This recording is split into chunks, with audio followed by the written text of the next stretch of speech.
My wife Denise and I have an outreach called Crazy Faith. We're missionaries to the native people, the streets, and to the youth of the world.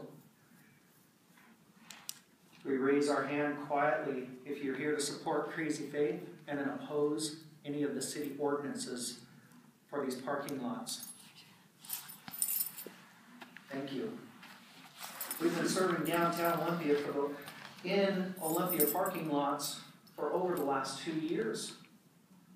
As one who works with the impoverished will know, the best and sometimes the only way to help them is to meet them right where they're at, rather than expecting them to come to you. That's exactly what we do, and that is why it's important for us to keep serving in the area that we're serving and using. Helping provide for the others in the community is deeply embedded in Native traditions. The land we're using to serve our brothers and sisters, which are about half of whom we serve, come from Native lineage.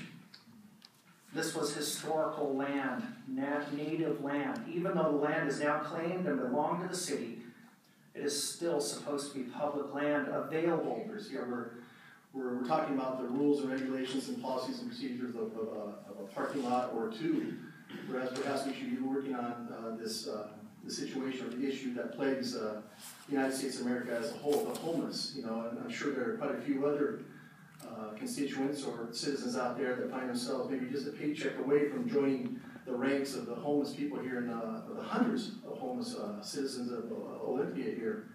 And so I come down here to support and do all that I can and say to support Crazy Faith and to finding a solution and not quibble over the rules and regulations of the people that gather are not homeless or poor. They're people.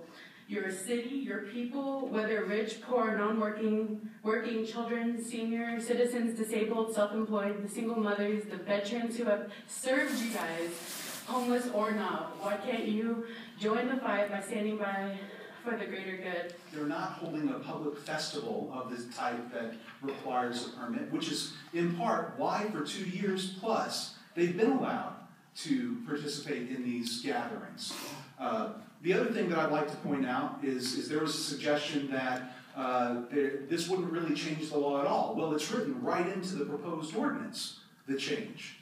The change that's written is that city parking lots may only be used for parking unless an activity is expressly authorized by a city-issued permit, lease, or unless the activity is conducted by the city. That's currently not in the law. Now, clearly, some people at the city would like for that to be what the law is. That's why this amendment has been proposed. But it's not what the law is